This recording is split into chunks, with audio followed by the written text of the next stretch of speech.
welcome to Beyond Stereo, the Dolby Atmos podcast. I'm Dan Bucknell, and here we talk about the world of immersive technologies aimed at creating more meaningful and emotional experiences for music, film, and just about everything else. Back again for this episode is Justin Gray, here today to talk about his adventures at NAMM and remixing Snoop Dogg's Doggystyle in Dolby Atmos. I've been attending NAMM for many years, prior to COVID as well. Obviously, then it took a break. And then the first time that we sort of came back after COVID was halfway through the year. And then there's been another 2 since then, which are back in their sort of typical January time. And one of the cool things is that post-pandemic is Atmos was here. And so there's a couple of companies over the last number of years, Neumann being one, PMC being one, Genelec being another. As well as some other companies as well. You know, if you go around the NAMM floor, there's like Focal has done it. Augsburger has done it 1 year. I've actually got a great Augsburger immersive story from NAMM, one of my favorites. Love to hear it. Yeah, and then Ocean Way was there, you know, with theirs. iLoud, you know, so the different booths. Yeah. But the ones who went all out and got rooms, Neumann, Genelec, PMC, and have created listening rooms. And these rooms are obviously places for them to showcase their technology and showcase their sweet speakers. And they are so good. But they really, it's pretty awesome. These are companies that really do deep down care about the art. When you start to get to know the people behind the company, like Maurice or Greg Simon or Thomas Lund, those are three sort of major folks at Thomas at Genelec, Greg and the team, Jennifer and such at Neumann, and then Maurice at PMC. They are individually very passionate about immersive audio. And so those rooms became and have maintained being sort of educational environments where they would basically curate hour-long immersive audio educational listening sessions. And they built these rooms. And I mean, hey, those companies, I mean, obviously these are big companies. So I'm sure they can afford it, and I'm sure that they make lots of money, and I hope the best for all of them that way. I like the people, I like what they make. But it's not a small feat to bring like all the scaffolding, all the speakers. I mean, it's a big deal. It's a whole studio. Yeah. It's like but actually bigger, because they set them up sometimes to host, 30, 40 people. Wow. So it's a whole cinema. Yeah, they're building like mini cinemas in a trade show. So I really appreciate it. And again, these people, they're working hard. They're working 14-hour days to get it set up. They're sending pallets of stuff. So it's just pretty cool. The community there, there's folks who have been around the AES and NAMM community for a very long time, folks that I've been naming in this call as well. And I, because of the position that I was in sort of post-pandemic and my work specifically through the AES and connecting with folks like I've mentioned, I'm sort of a younger generation than many, and I do not have the accolades of many of those folks. I mean, we know when we just take the list of those folks and just line up their accolades, it'll go down the hall. But I believe I bring something to the community from an educational standpoint, from a philosophical standpoint, and from a technical standpoint. And I've been very honored to sort of be welcomed into being a part of giving some of those seminars. And it is amazing. If anything, I get so distracted by it that I forget to do the rest of the NAMM. Go see different new pieces of equipment, or walk around the floor, which is always such a blast to see people because it's like, I could walk the floor, or I could listen to Elliot Shiner play immersive content. Well, I think I know what I'm going to do for the next hour, and then that's done. You're like, and now Leslie Ann Jones is going to talk about like recording at Skywalker for an hour. You're like, I think I'll just sit here again. And then Eric Schilling and Herbert Waddle are going to come up, and they're going to play the most, the God of War Ragnarok thing in soundtrack that they did in Sony 360 in 13 channels. Blow your freak. It's like blow your mind. Insane. Now, I could listen to it at home, right? Like, let's not go on the Sony 360 tangent, but quick version of it is another object-based format, but a 13-channel system that has lower speakers, main speakers, and upper speakers. So they have their own array. And I can listen to it. I also work with an array for Sony specifically of Genelecs, but I can't have Herbert and Eric there explaining it to me. Absolutely. And I can't be with 30 other people who are all smiling and enjoying and enjoying each other's company. And, it's different. It's different than me sitting in my chair. It's the experience. So, NAMM this has been sort of like the immersive aspect of NAMM has been this growing, unbelievable sense of community, sharing, learning. Very, very inspiring. Very inspiring. That's completely amazing. I would love nothing more to go to NAMM. It's just, it would be a flight and a whole thing for me, unfortunately. But it's a full-on effort. But at the same time, I'm sure at some stage I'll get down there and check it out for myself. I've got friends that have definitely been and seen it. But every year they're coming out with so many different things. This is the thing. So what I just described is such a microcosm of NAMM. Like it's the corner of the north. I don't know if it's north, but it feels north because it's up. It's like the farthest possible corner from the entrance. Which is crazy because it's such a big deal for us, Yeah, no, it's still big. The Pro Audio Wing is huge. It's just like NAMM. Anaheim, so Anaheim is outside of LA. It's south of LA. It's where Disneyland is. There's a ton of hotels, and that's sort of it. There's like hotels, the Anaheim Conference Center, Disneyland. Like that's sort of what Anaheim is, but it's packed all the time because of those things. And so when NAMM happens, you have 100,000 people in a good year roll through. Every instrument manufacturer, it's like every manufacturer from around the world is there. So obviously it's cool. Gear wise, it's just mayhem. Whatever you're interested in, there's an abundance of it. So the pro audio side is like outside of these immersive rooms. You walk the floor, but you can also, shake hands and smile with somebody from a company that you use or that you're curious about. And everybody's vibe is excellent. I feel like it's not salesy because no one's selling you anything there. Obviously, it's the community. It's community. Now, of course, it's commerce, right? Like if you like the EQ, then you go and you buy one. Great, of course. Like we all know what we're getting into. But the best part, a nice thing about Anaheim, is that once NAMM is done for the day, there's not really that far to go. So you're in one of the hotels, even if you get a cheaper hotel 20 minutes away, you're still like, if you just go for a beverage of your choice, in my case, go for a beer or a glass of wine at any of the bars, there's already a party built in. You don't have to ask, you just go. It's just like, it's just happening. So you go to one of these big hotel lobbies and it's just like the town is this big music industry party. And I'm not talking about, a party like people being it's also like musicians. So it's like people are pretty cool overall. Oh, it's a professional vibe still. Like people are handling it. People are handling it. It's not. So it's the best. Not crazy. It's like exactly, it's just a beautiful opportunity. And then we go back to our studios and we live in situations where as social as we like to be, a lot of the time we're working individually, right? Like it's the nature of the beast. It is. Like the amount of time I spend in this room is a lot. Yeah. It's a lot. I mean, hey, a lot of people with a lot of jobs also do similar things. So it's a part of our vocation, but I do think that social events like NAMM, or I would also say AES, the Audio Engineering Society, which next year is going to be, this year now in the fall is going back to California, to Long Beach, but it's been in New York for many years until then, is another, a little bit smaller, so you don't have all the other manufacturers and everything, but it's just community. It's a beautiful thing.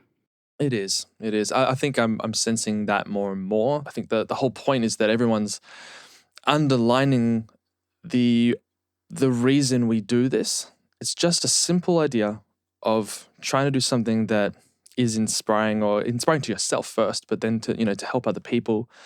We were talking about teaching and then obviously at NAMM as well.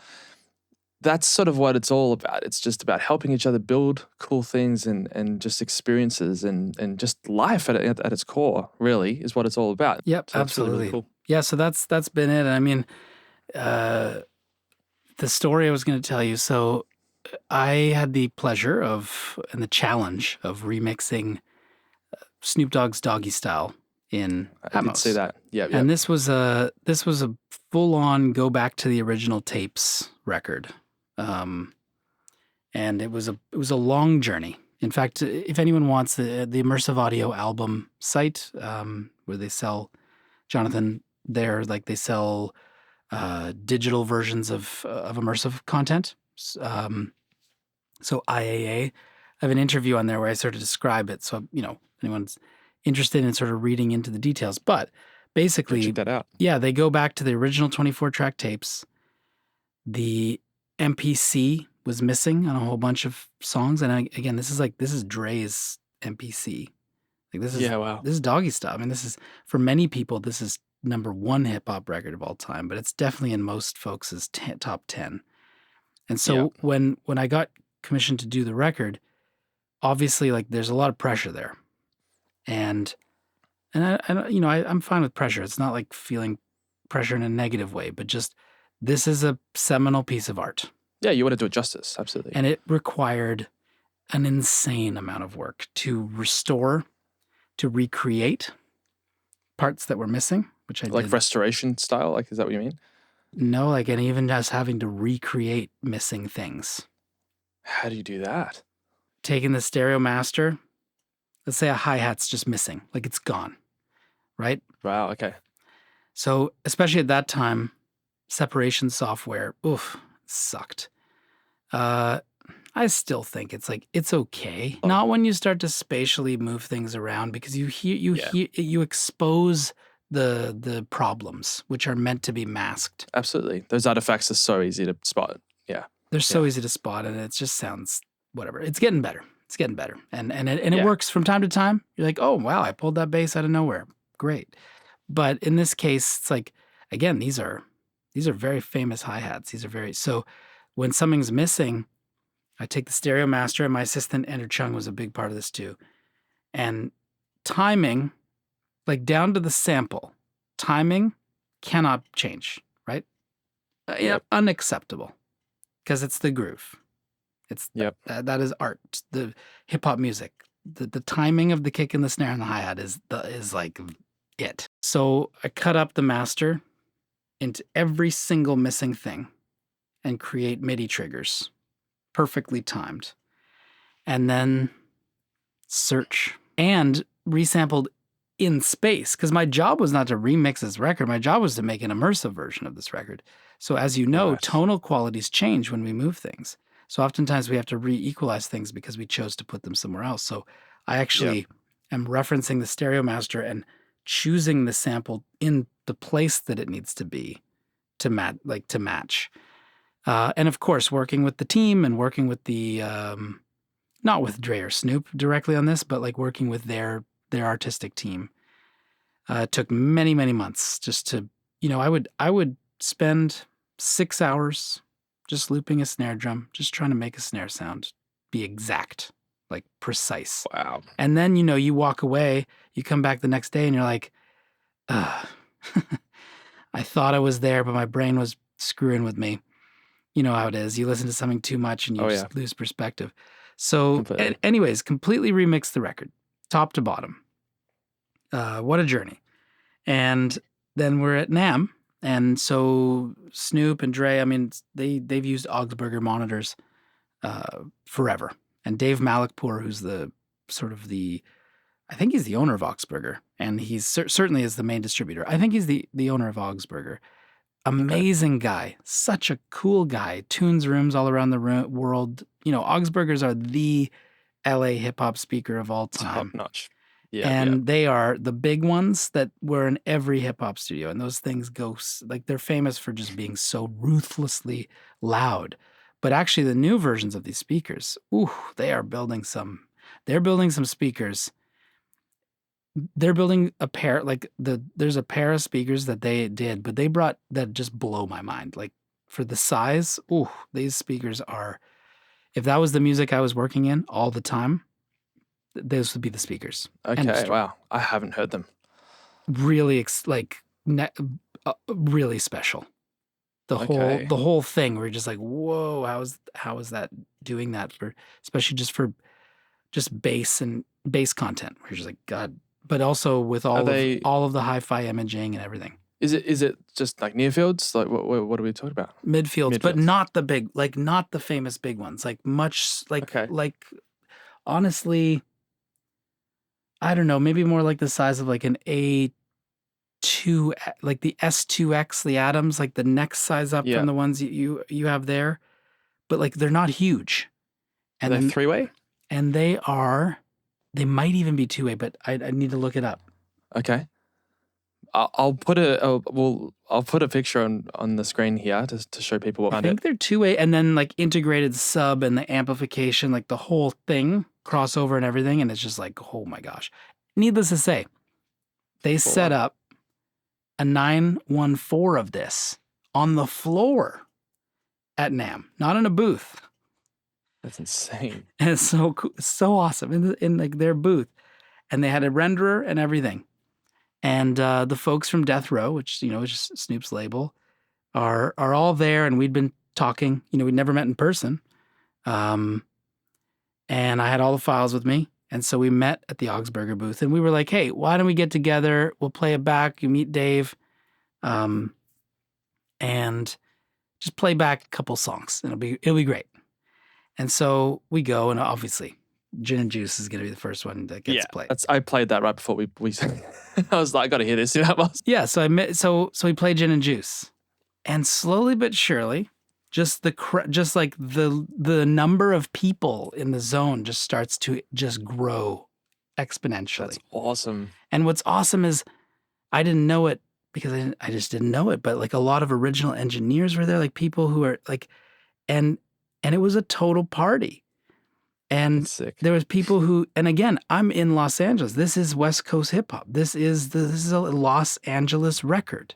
This is like OG. That's where it's from. That's what it's designed for. It's there, and the place. Culture, right? Like when we talk about the culture of music and where it's connected, it's like this is being played in its home in this new form. So there I am pulling up the masters, and I remember one of the engineers just like, play this one. So we just play the whole record. The folks from NAMM were telling them to turn the speakers down, and they're just turning them up. And the group just got bigger and bigger and bigger. And I remember I met a friend of mine now, Rock AM. We met right then and there, and he's listening. And anyways, needless to say, we play the whole record. It's fantastic. People are coming in and out, having a blast. And then when it's done, realistically, like no one there knew who I was, right? Like that, I'm not from LA. That's not my production community. Like we haven't worked on records before. So a couple of folks are like, man, what is this? Like who did this? And like, oh, well, Justin did. And they're like, fuck's Justin? Like, you know what I mean? Like, but the best part about it was everybody, including some of the original folks who worked on this record, sort of came up. I remember one person in specific who came and was like, man, I just want to thank you because this record means everything. And this is it, but also this. And it's like, it feels exactly the way it should. And that has stuck with me a long time. Like it's, that is huge. You know what I mean? Because, and it took a lot of work. It took months and months of work to do. And sure, there's still things where it's like, okay, I mean, if I could have gone back and got the original MPC or whatever, but it's like those were with the resources that I had, that's the best that I could do. But the care and the, when you really get inside a record and you really, try to really truly get under it and feel what it feels like and feel how it then can expand logically. And in some songs, it's like, you only have like 4 or 5 layers. It can't expand to be this crazy enveloping thing. It can't, because it feels bad, right? Like when you get down to the feeling of it, you listen to the stereo master and like, this is perfection. This is tried and tested hip hop perfection. So Yes. what am I going to do to it unless it makes it the same or better? And not better in like a competition way, but like it needs to hold everything about the stereo and then plus X. Yeah. And so that was the goal the whole time. And when I was describing to Rock and some of them, like a whole bunch of things that I had to do to make it become what it was and how it was possible.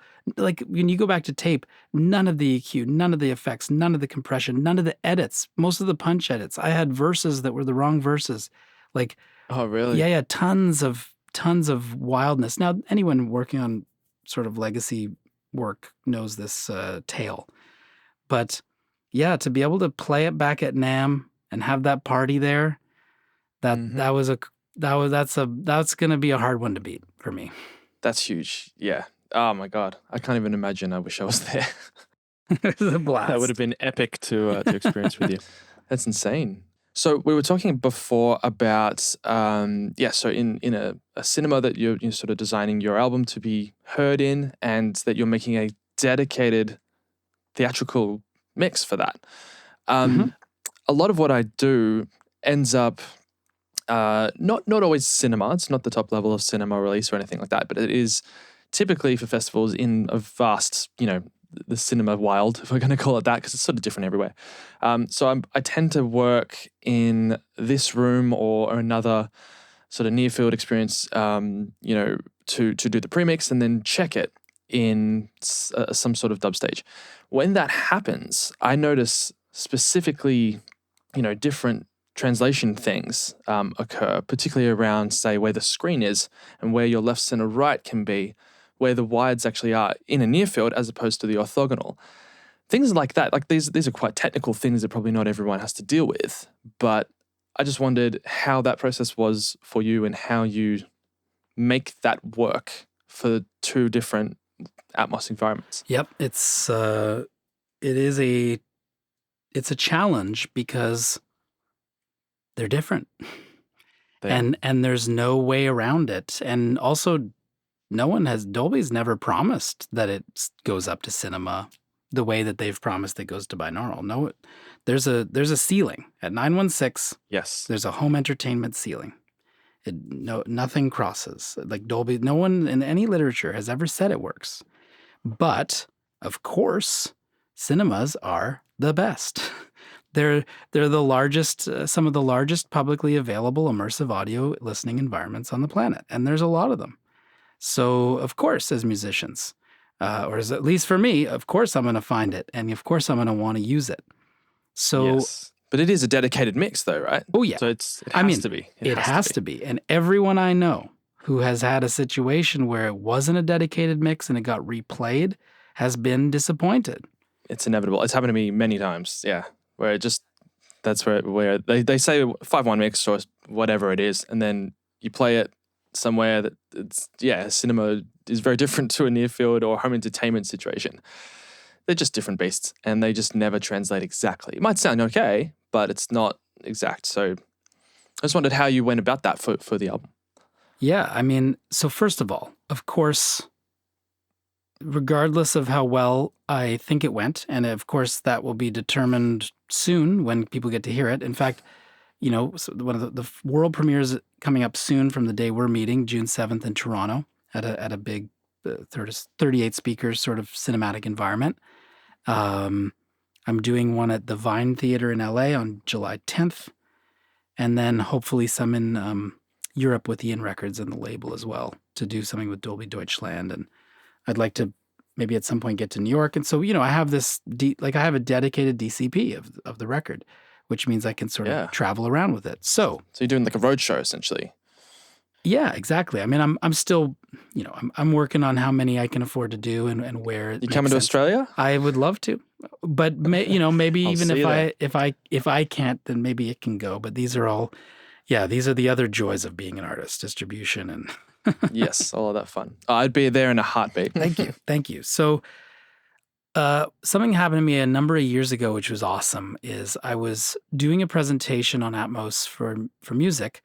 At UMG here in Toronto, and there was a remixer there who's a good I would say, a friend and certainly a very close colleague of mine named Steve Foster, who works at a place called Company 3 in Toronto, which is one of the big dub stages that does, Disney stuff and Netflix stuff and really killing room. Ooh, a gorgeous JBL room.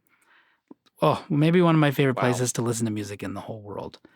That's awesome. So anyways, Steve was there and he was listening to this presentation and he came up to me after. He's like, man, I am a remixer. I love what you're talking about with music and how detailed you're getting with it. And I've gone and I've listened to your work and I think it even translates to headphones. Like, how is this happening? And I'm going, I love cinema and so we started a relationship. And what we did for about a year, on and off, every once in a while, Steve would call and say, hey, client's leaving here at like whatever, 6th a day, bring over some ADMs. And I would bring over ADMs of stuff and we'd load it up and we'd listen to it in the dub stage. And I did that quite a lot. And then vice versa, I'd be like, hey, Steve, if you're off work sometime this week, come over. And he'd come and he'd listen in my space. And we'd listen in 714, we'd listen in 916, we'd listen in 1116 eventually. And so there was this sort of long-standing thing where we went back and forth and tested beds and tested objects because unlike home entertainment, beds and objects are fundamentally different in the cinema, fundamentally.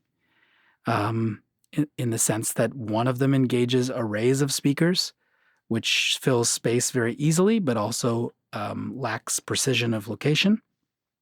Yes. And one of them is extremely precise, but can potentially have other problems arise in terms of how rooms are tuned and maybe in terms of being too precise for a giant room. And so suddenly all the decisions that we made at our home entertainment mix, there's actual processing at the cinema level because in cinema, there's no spatial coding. It is a full-fledged 128 channel delivery, and it's contained in what's called an MXF. The MXF is the high. Realistically, the MXF is essentially an ADM for consumers, right? It's full resolution, 4824. It can't be 96, but it can be because of cinema. It is a full object-based format, a full bed-based format. All channels are there. There's no reduction of quality whatsoever. So, which is awesome. Yes. Basically, the MXF is amazing. And it's virtually playing back an ADM, synced to picture. So from all of that back and forth translation, I would bring in for instance, I'd bring in a song and be like, okay, I put the reverbs on the bed, everything else objects. Okay, this time I put the drums on the bed, I put everything else. Like we would do like snippets and tests and sort of figured out what I did figure out though is that it's as with all things, it's completely content dependent.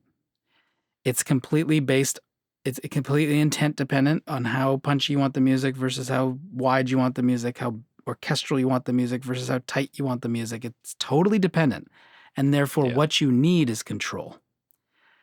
And the issue is dub stages are expensive. Because look at the real estate. Of course they are, right? Like, and they're also, normally working with large film clients, at least big dub stages. They're billing Apple. They're not billing me. They're billing Netflix. And power to them. I'm pumped for them for that. And they should. And those companies should pay them. And they should probably pay them more. And all of that stuff.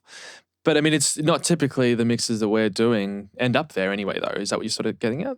No, and if they do, it's the amount of time that is allocated to it is limited, not because of not someone wanting to do it, because of budgets and because of resources. It's not. We're already asking our clients to remix their song, and then you want to ask it again. Well, I did do that, and so I've done a bunch of records. Jonathan Kotchuk is one. Jonathan Kotchuk and I actually. The first time Jonathan and I played it back in the cinema, we couldn't afford a DCP. So we turned off the screen and I brought my Blu-ray player and figured out how to hack into the CP850. And I played the Blu-ray and it basically played a 714 render of the record in this huge AVX theater. That's hilarious because I actually have built a modular rig specifically to do that. Right next to me, I've got the capability to do that, so I can move my entire brain Mac Studio interfaces with a patch out via HDMI. No, it is. So you'd need balanced XLR.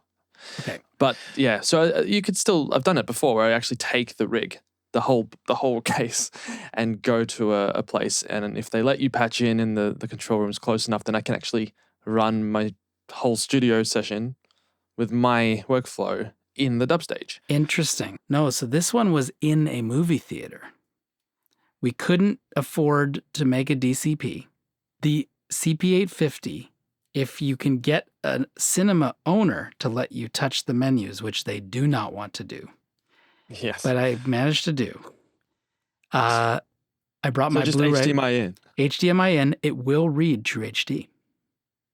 Wow. And then I played back, and then we had 150 people come and attend, and we turned the screen off, and they listened to the record in an AVX theater. This is in 2022. That's insane. Wow, that's so cool. So a bit different from what I'm doing, but still, like that's incredible that you can even do that. That was awesome and revealing. That was the first time where I was like, this is awesome, and it's also sort of like not as awesome as I want it to be. So that's where I was like, yeah, clearly I need a new mix. And so then Steve comes along, we do this thing. The next record that I did it for was an artist named Eliana Cuevas. There's a record called Sere Libre. It's also available. It's beautiful chamber, like sort of 32-piece chamber orchestra plus vocals. These gorgeous Venezuelan songs that have been reimagined in these stunning arrangements. And I was part of recording the record. Then I mastered the record in stereo. And then I was like, this has to be done. They had gorgeous video for it as well. And I mixed one of the songs in Atmos. I brought Jeremy and Eliana, the two leaders of the project, over. They listened to it and they're like, oh, this is like what it was supposed to be all along. I recognize, budget-wise, like it's not about that.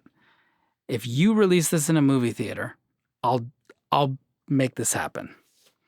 And so we did that. And that was a couple of years ago. And we did a DCP, and I took all the research that I'd been doing and I created a mix in my place. And now I am working in 1116. I am working in full range speakers. The Lipinskis translate really well. But then I needed to be able to create a system that would provide enough information for the dub remix, but also not too much information because time is still limited. So I can't bring the record. Of course, sure, I'd love to just bring my Mac Studio and just start from scratch. Sure, literally, I could spend $20,000 just mixing easily. That would be an easy, and it would be, in my world, a mistake because I'd be screwed. Yes. So it needs to be just the right amount of information that you can adjust what you need while also maintaining the essence of what you made. And this is where objects are everything.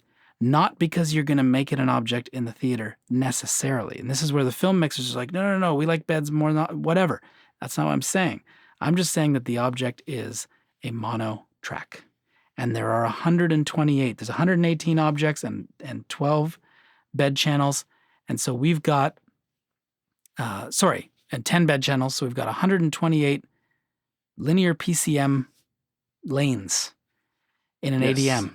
So it's how you can group things or isolate things within the ADM. And of course, as you said in a message that you sent to me, this is why the renderer has all of the stem groups, and like it's built in. The map is already there. So exactly. So for my record, I thought about it that way from the very beginning because I knew if I organize it this way, I'll be fine when I get to the remix.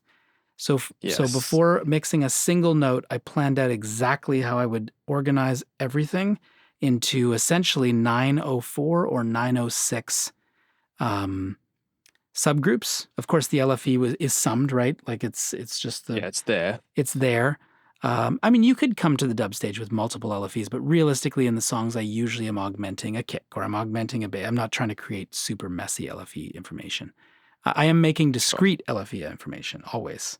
It's never an extension of something. It is always new information. Yes, yeah. I think that's how it's meant to be used because, I mean, all 128 are full range already. So it's not supposed to be used as that necessarily. Although it does, in home entertainment, like it does use it for that too. They're different. But regardless, aesthetics and practice, that could be an area where some like it this way, some like it this way, whatever. I did it that way. So now I get to the dub stage and I've got it all organized, videos in there. I've got groups made. I've already made tons of all my groups. And man, we were able to whip through repositioning. This is where the concept, so people call it an object bed.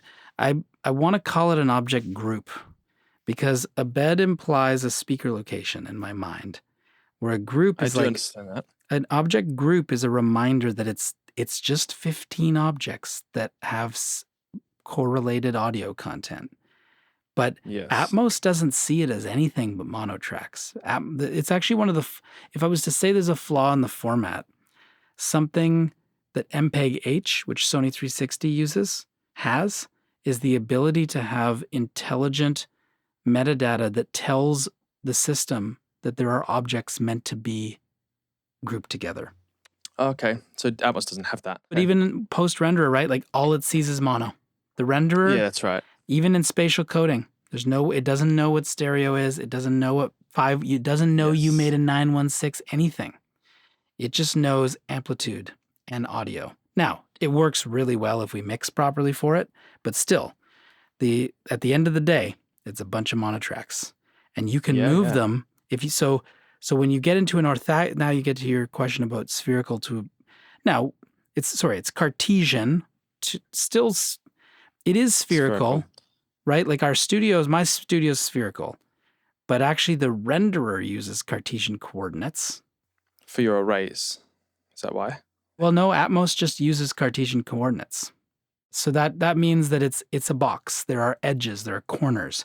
So if you actually take a spatial location, it's mapping it according to there being a 90-degree edge. Where in Sony 360, it's actually spherical coordinates. Now, if we make all of our speakers equidistant to our head, it's a dome. It's semi-spherical. If you follow Oro 3D, it's not semi-spherical. Like IMAX, the height channels are actually sort of above. They're sort of further back. Yes. So it's not equidistant. It's actually a bit more orthogonal. And then when you get into the cinema, it's orthogonal, which means we're now in this large rectangle shape. Yeah. And it's practical. You got to get those speakers up on a ceiling. You got to elongate the room to have more people to watch the movie to be able to afford to have a movie theater. Absolutely. Well, I think we're deep diving here into the different types. The spherical, people usually just talk about two. Like there's orthogonal, or there's the equidistant, which is the two typical ways to think about it, essentially. But like you highlighted something really important. I think that Atmos still is the cube within the coordinates of the cube that makes sense of that. But then where speakers are placed to get, like if you had left, center, right on a wall straight, well, then they're not equidistant. And also I think where this matters with the orthogonal thing is that how big the screen is and how wide those are changes depending on how far away you are from them. So that's where the thing is like decorrelated between home entertainment to the cinema mix. So am I caught up? That makes sense? Absolutely. And so great. So now we get to the large room. Immediately, the first thing that needs to get addressed are some pretty major but pretty obvious levels. Largely center channel. It's like because center channel in our I'm all for a great phantom image. I love phantom imaging. Not in a movie theater. It sucks. It doesn't exist unless you are maybe one person in the theater is allowed to have it. And everyone else is just like, well, I hear dialogue out of the left channel. I mean, again, this has been solved. They invented the channel for the purpose. Exactly, yeah. So for my record, even in the home entertainment version, it is a center channel record. Every soloist is right there. So the whole time, like that, I built it that way because that is a mandatory for the cinema. It's not even a question. It's not even you don't do it and you regret it every time. Yeah, which is interesting for the normal distribution of music. A lot of times they don't want anything in the center, or at least just no vocal by itself. For reasons of stealing the a cappella, I guess. Is that something that you factored in for the normal music mix as well? Is it just it's always centers in there as well? Yeah, and I love it. You know what? As it should be. I love it. I agree with that. I adore it. It's again, this time it's not better or worse, but it is mine. And therefore I could do whatever I want. And that's power. That's empowering. Again, I'm not saying it's right or wrong, but I'm saying it's right for me, and therefore it was right. That is a very valid way to say that. Completely valid. Love that. And people should know why that's the answer. Like, it's not enough to say something is right or wrong or good or bad or whatever. But if you have an opinion, you should know why. And that's a really good way to explain that. Cool. Yeah. So well done. Thank you. for knowing that and owning that. Yeah. Thank you. So then you get there. Right away, you're like, okay, yep, we've got to address the fact that the LCR are bigger speakers. We've got to address the fact that the left and right speaker are likely 45 feet away from each other. We've got to address that everything in the room is up high. In fact, the wall speakers are at such an angle where to some listeners in the room, it is like our height channels. Yeah. Right? Like it's totally possible to have a 45-degree angle to a wall speaker if you sit like into like a third to the left. So the entire feeling is different. Then, of course, if you don't sit in the middle of the theater, then you're closer to a wall, and the other wall is 60. Like the back corner is 60 feet from you. I mean, so we're actually asking the impossible of it. And therefore, the way that they tune the rooms is different. That's right. They don't fundamentally different. They don't tune every speaker to be perfectly time aligned. They tune the arrays of speakers, which are groups of speakers. And so basically, your entire sense of the balance and the precision of the mix and the way in which it's filling the space changes. So if you've provided only a single 916 stem, tough. Like, it's sort of like, okay, well, you got to make a compromise and hope for the best. And then usually it's like, I want to turn the vocal up, but I don't want to turn the bass up in the center channel. And it's like, if it's all baked in, can't do anything. You can try. You might get lucky. It might work. You might be able to move some stuff into the bed and the arrays might benefit. Also, you might put stuff in the bed and the arrays might make it completely phasey and diffuse and not feel like your record at all, which is what happened to me on this record. Really? So I use objects a lot. And there are consequences to that. If I find myself in the wrong movie theater, where the tuning is like really not good, there can be some timing risks that I take in doing it. But again, we come down now to the artistic intent part. I know the rooms I'm going to play this record back in. It's going to be like Dolby Cinemas. It's not going, I'm not a famous I'm not like, Cineplex is not putting this out like beside a Mission Impossible. It's not happening. If that happens, maybe I'll do another remake. I don't know. But so I went to create the most accurate version of it that I could, according to a great dub stage that I trust. And this is the same as mixing in our studios, right? You mix in the best environment, you master. If you can't mix, you get someone to master it in the best possible environment and you hope for translation. And you cross your fingers for translation. And that's how it works. And the dub stages, I mean, they're also, no matter how good the dub stage is, they're all sort of throwing something into the dark, being like, well, here we use 43 speakers and it's because that's the size of our room. And then you go to an AMC theater or you go to a Cineplex and it's like, well, they have 25 speakers. Or you go to a giant one that's so absurdly big. They're like, what are you supposed to do here? You can't get it right for every single place. Like, even I was going to say as well, like even just the horn, speakers that are in a cinema, the EQ is completely different to what we're listening to in our new fields, particularly on Atom tweeters. I don't even know where it rolls off, but it's something ridiculous. Exactly. You don't get any of that high end stuff. If you sort of put it down to you got to just know where it's finished at some point. You just hand it off and go, it's good enough. And it's a balance of like an average of majority of places it'll sound roughly what you're looking for. Is that kind of the thing? I mean, I think that's where the remixers are mastering engineers, as far as I can tell, right? They are remixers, they're mixers, but at a certain point they have to act as the mastering engineer. They have to decide upon where's the point of translation. And they study the tech, they study how the translation, they will go to every, the release of their films, they go to more film festivals than I do. And that's why, again, the team. So I bring it to Steve and I say, look, Steve, this is how it feels to me in this room. That object feels correct. This feels better in the bed. I'm happy with this. I'm happy with this. 916 is not working anymore, so I want to bring these objects forward. I want to move these objects.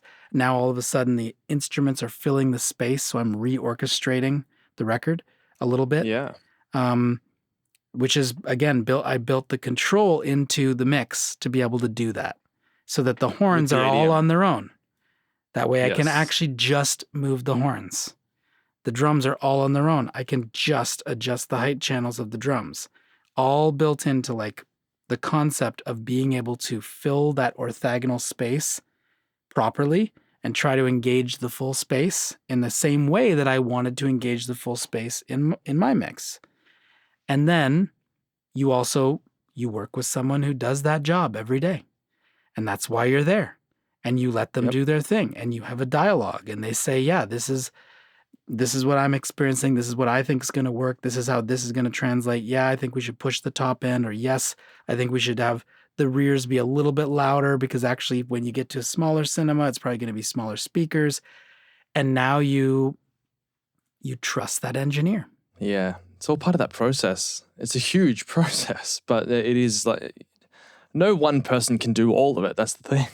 Yeah, and so we work together just like a composer would and a remixer. And listening to the record at Company 3, the cinema master at Company 3 where it was done, if that is my number one listening experience of this record, bar none. If I could have everybody experience what we finished there in that room, where we at the end of the day, of course, it hopefully translates to other places, but like that's the mastering room. If I could just bring everyone there and that was the one thing they experienced, that's what I would do.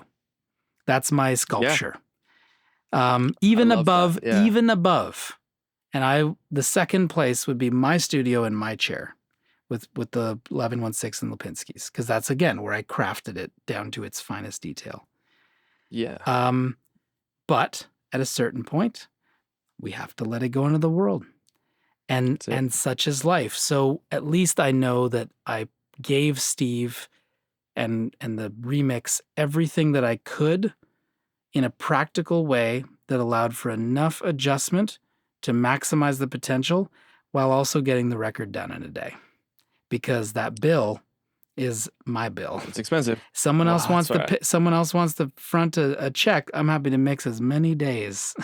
Yeah, well, I think so. George Lucas actually said this really cool thing about films that aren't released. They escape. Have you heard that one? It's so true with everything that we do. You sort of reach a point where it's like, well, it's just got to be done, and there's a sort of mentality that you kind of have to have that's like, well, you could tweak this forever, but at some point you got to call it done. And that's, of course it makes sense. The best place you're ever going to hear it is where you made the decisions to leave it. You know what I mean? That makes total sense. Like I tell my clients as well, like, just keep in mind the best place you're ever going to hear it is probably here. So when you leave, it's sort of out into who knows what environment. And it's just always going to be the case, But I mean, we do the best we can, like you said, and it's like an average of all those technical decisions and knowledge from a huge, collaborative effort of lots of people. And then finally, when you do let it out, it's like, okay, we did everything we could, and it's great, and that's enough. And that's awesome. That's what it is. I think that's the nature of art. That's it. But yeah, thank you so much, Justin, for coming on and having this awesome chat. It's been amazing. it's continuing to inspire me and other people I'm showing as well. Just everything that you're doing in the space, from everything from the beginning all the way up to now. And I can't wait to hear the full thing when it's out. Like you said, August. Do you have an actual date for that? It should be August 22nd. August 22nd. Okay, cool. I'm going to put that one in the calendar, and I'll link like all of your socials and things like that, your website, your YouTube, and obviously the album as well when it's out to this episode, so people can check that out. If it's already out by the time you see this, check it out in the description. Have a great night. Thanks, man. You too. Well, no, now you're in the day. You're in the day. You're right. It is. What is it? We are 3:15 right now. What time is it for you? It's like 1. I'm a night person. 1 a.m. Oh, wow. Well, thank you again for taking the time in your night. That's awesome. My pleasure. Cool. Okay, thanks, man. See you soon. Bye. Bye.